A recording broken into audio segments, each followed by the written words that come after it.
It's Miss Watts' World of Music. Good morning, everyone. It is Monday, April 13th, 2020. And if you are one of my students from Daisy, it is your first day back to online learning after spring break. And it is our fourth week of doing virtual learning together. And I have a special lesson for you guys today. It's actually a completely different lesson than what I had planned originally, because last night, I don't know if you heard, but there were some pretty big storms in our area of Tennessee. And it was actually a little frightening for some people. I hope that you are all okay. But that inspired me to change my lesson plan some for you guys today.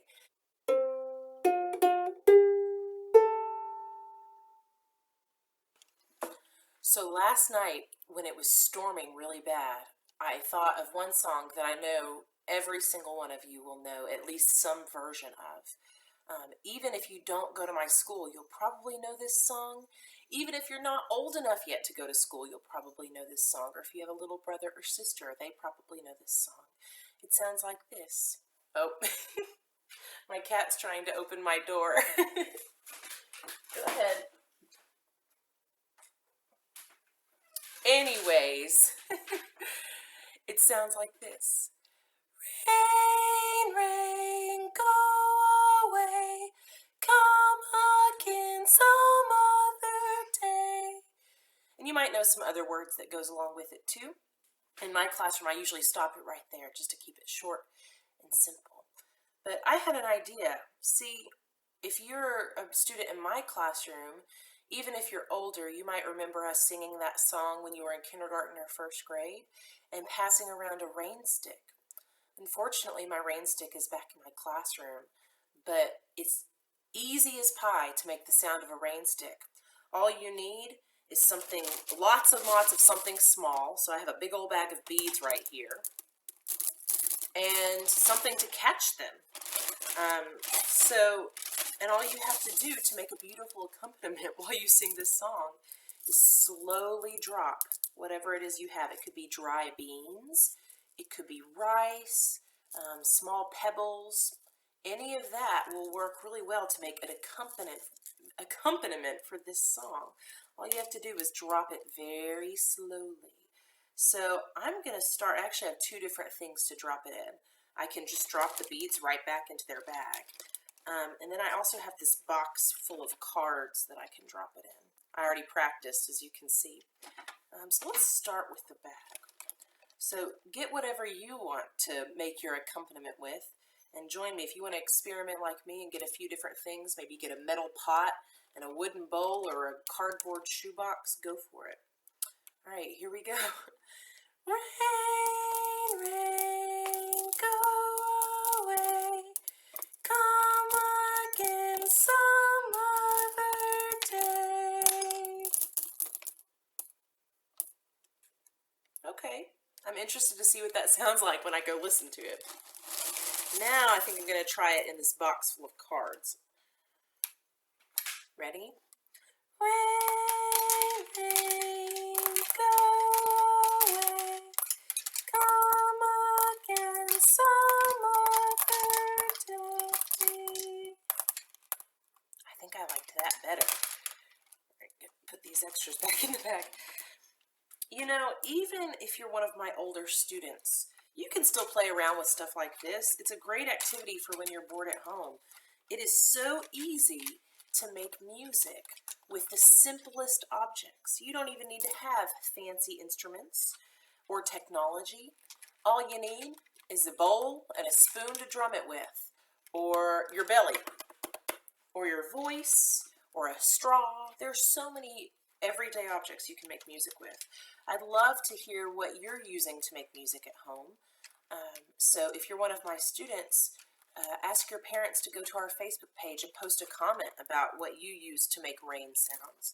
But for now, I'd like to go over to something else, because even though it's really fun to make music using everyday objects, I actually have a very special instrument that I would like to show you. So let me put my beads away. Let me put my box full of cards and beads away. I'll clean that up later. And my instrument is right here. Can you see it? Let's see. Let me pull it down a little bit. This instrument is called a harp. A harp.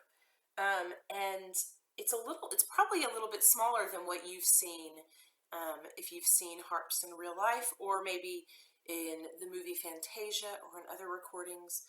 An orchestral harp, like you'd see with an orchestra, would sit on the floor and would be almost as tall as me sitting down, and it would have 47 strings. This harp has lots of strings, but not quite that many. We can count. Let's see. 1, 2, 3, 4, 5, 6, 7, 8, 9, 10, 11, 12, 13, 14, 15, 16, 17, 18, 19, 20, 21, 22. 22, so it's about a little less than half the size of an orchestral harp.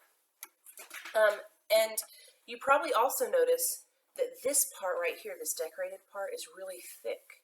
And if I turn it around, you'll see that it's hollow. Now, because this instrument has strings that vibrate when you play,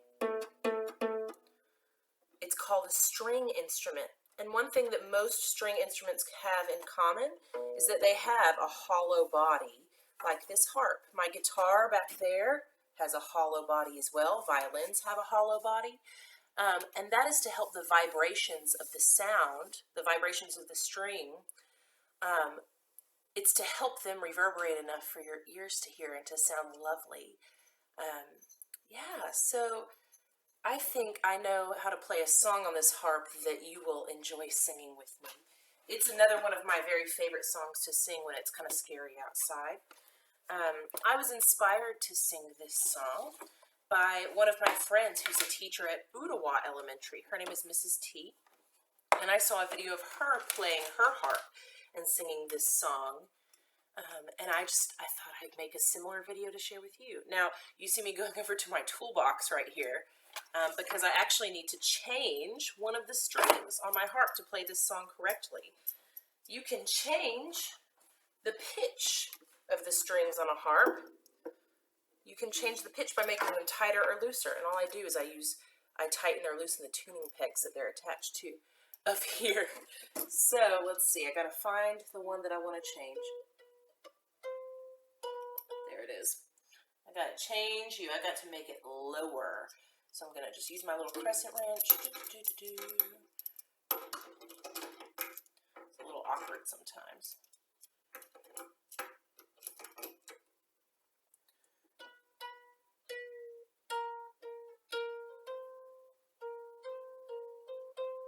Did you hear how that got lower? Listen again.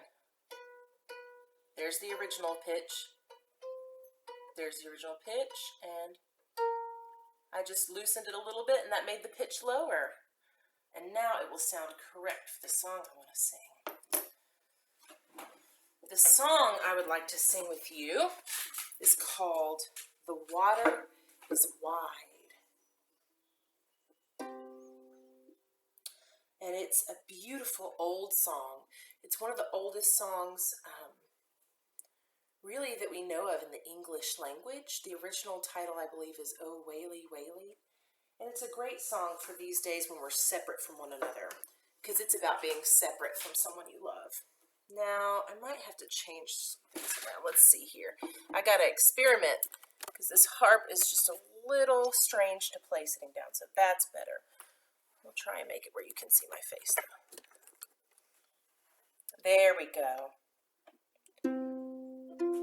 Let's change it around. I'm a new harpist. I've never played before a couple days ago. So, there we go. Yeah, it's already in tune. So, I'll just sing this song, and then I'll sing it and play it on the harp, so you can get a sense of what it sounds like and maybe sing along with me. The water is wide, I cannot cross o'er,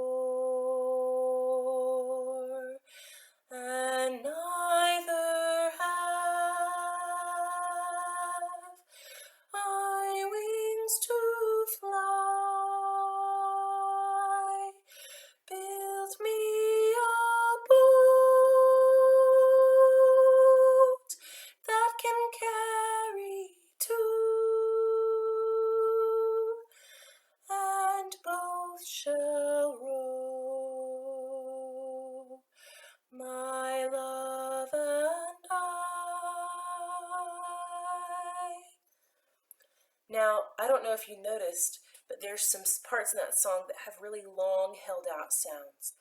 The water is wide, like that. And if you repeat after me while I'm singing that long held out note, it actually makes a really beautiful echo song with a little bit of harmony thrown in.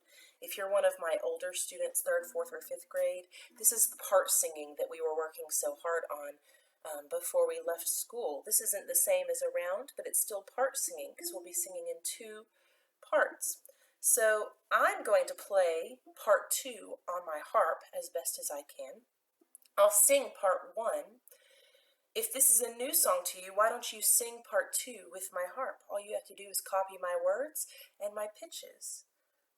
So me first. The water is wide, I cannot cross o'er, and neither have I wings to fly.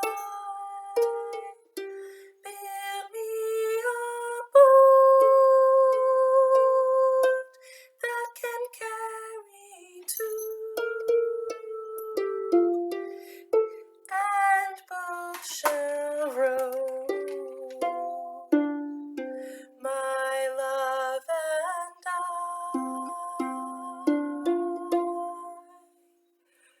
Thank you for singing with me. I hope Finn didn't distract you too much. Get down, kitty cat.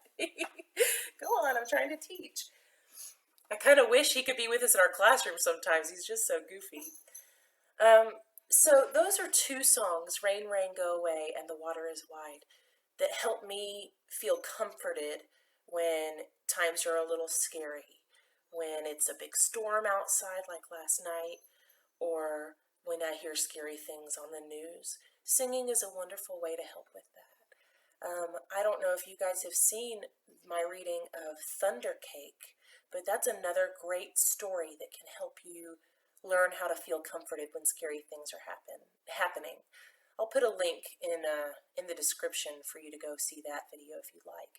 In the meantime, I have one more story. I actually have another story to read for you today. This is a really cool story because even though to us sometimes rain can be scary, there are places in the world, including here, that need rain. The whole world needs rain because plants can't survive without rain. They need that water to survive. It's one of the ingredients of life that they need. And we need that water too, and so do the animals. And this is a story that comes out of Africa. It's called Bringing the Rain to Kapiti Plane. And you'll notice even the title has some rhyming in it. This is a rhyming story. The rhythm of it, it might sound familiar to you because it's based on a rhyme called The House That Jack Built, or at least to me it sounds very similar to The House That Jack Built. So let's see, this is Bringing the Rain to Kapiti Plane, and it's a non-detail, which is a culture that comes out of Africa. It's been retold by Verna Ardema. So retold means that, excuse me, this is a story, a folk tale. It's been passed down from generation to generation to generation. So great-grandparents would tell it to grandparents, and grandparents would tell it to parents, and parents would tell it to their children, and those children would tell it to their children, passed down through words and speaking.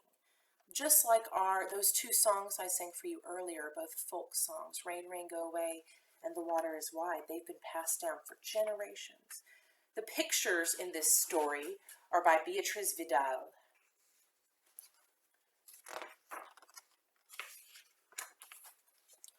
All right, let's see. I'll do my best to show you the pictures as well. This is the great Kapiti Plane, all fresh and green from the African rains, a sea of grass for the ground birds to nest in, and patches of shade for wild creatures to rest in, with acacia trees for giraffes to browse on, and grass for the herdsmen to pasture their cows on.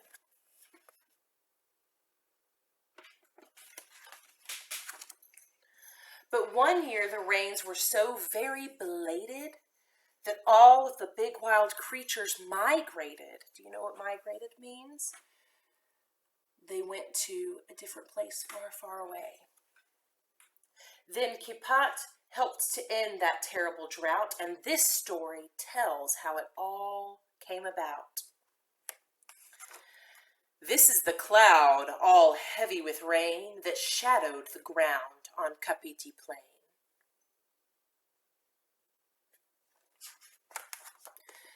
This is the grass, all brown and dead, that needed the rain from the cloud overhead.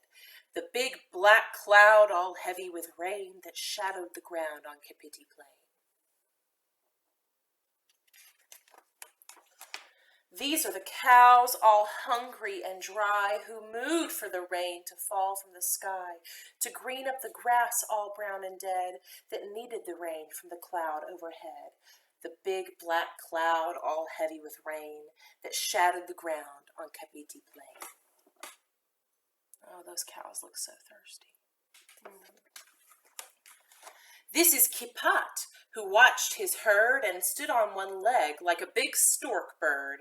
Kapiti, whose cows were so hungry and dry, they mooed for the rain to fall from the sky, to green up the grass all brown and dead that needed the rain from the cloud overhead, the big black cloud all heavy with rain that shadowed the ground on Kapiti Plane.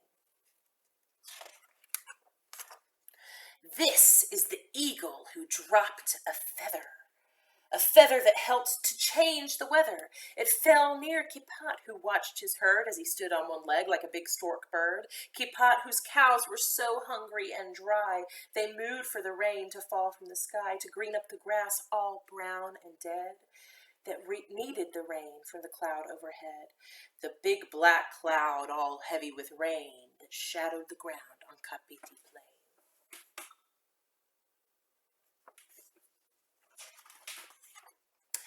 This is the arrow Kapiti put together with a slender stick and an eagle feather, from the eagle who happened to drop a feather that helped to change the weather. It fell near Kapiti, who watched his herd as he stood on one leg like the big stork bird. Kapiti, whose cows were so hungry and dry, they mooed for the rain to fall from the sky, to green up the grass all brown and dead, that needed the rain from the cloud overhead, the big black cloud all heavy with rain, that shadowed the ground on Kapiti Plane.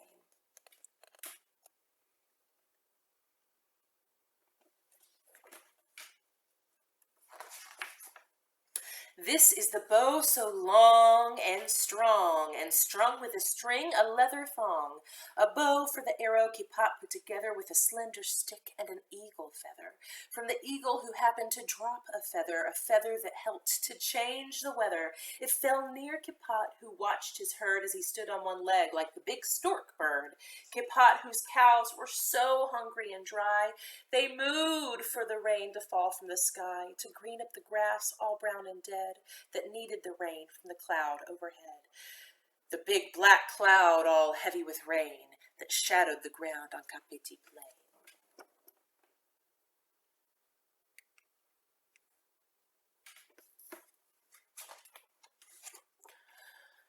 This was the shot that pierced the cloud, that loosed the rain with thunder loud.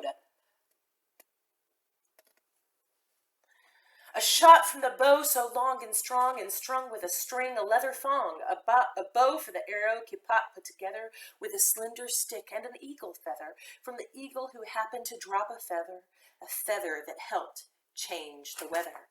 It fell near Kapiti, who watched his herd as he stood on one leg like the big stork bird.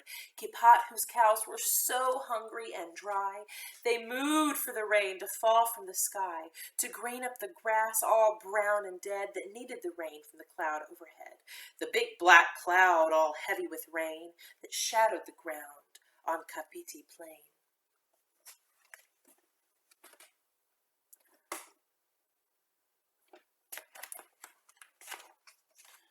So the grass grew green and the cattle fat, and Kapiti got a wife and little Kapiti.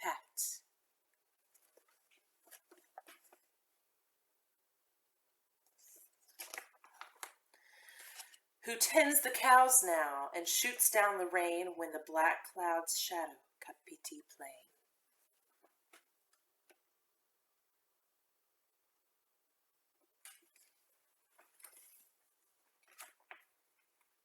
The end.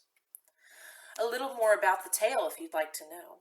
This tale was discovered in Kenya, Africa, more than 70 years ago by the famous anthropologist Sir Claude Hollis. Sir Claude camped near a Nandi village and learned the native language from two young boys. He learned riddles and proverbs from the Nandi children and most of the folk tales from the chief medicine man. This tale reminded Sir Claude of a cumulative nursery rhyme he had loved as a boy in England, one also familiar to us, the house that Jack built. Remember what I said? So he called the story The Nandi House That Jack Built and included it in his book, The Nandi, Their Language and Folklore, which was published in 1909. Verna Ardema, who adapted this tale, has brought the original story closer to the English nursery rhyme by putting it in a cumulative refrain and giving the tale the rhythm of the house that Jack built. So the author of this took the tale that the Nandi people had already created and Sir Claude had collected, and she tweaked it just a little bit. She kept the meaning the same, but made the rhythm similar to something that many of us already knew. Did you hear that familiar rhythm? So I hope you enjoyed bringing the rain to Kapiti Plane. I hope you guys are warm and dry in your homes, and I hope that you get outside to play. I'm looking out the window, and it looks kind of sunny but windy today. Like I said earlier, if you'd like to drop a comment on our Facebook page about what you use to make rainy sounds today, go for it. I also noticed, I don't know if you noticed this, I know I have lots of artistic friends out there, and the artist for this book, Beatriz Vidal, used, instead of black outlines for everything, she used white to outline everything. The cows are outlined in white, Kipat is outlined in white, the grass is outlined in white. You know, usually when we're drawing something, we make the outline black. I might try an art experiment later and make outlines white and see what it looks like. It was really beautiful in the story. I hope you all have a wonderful Music Monday. I'll see you next week. Bye.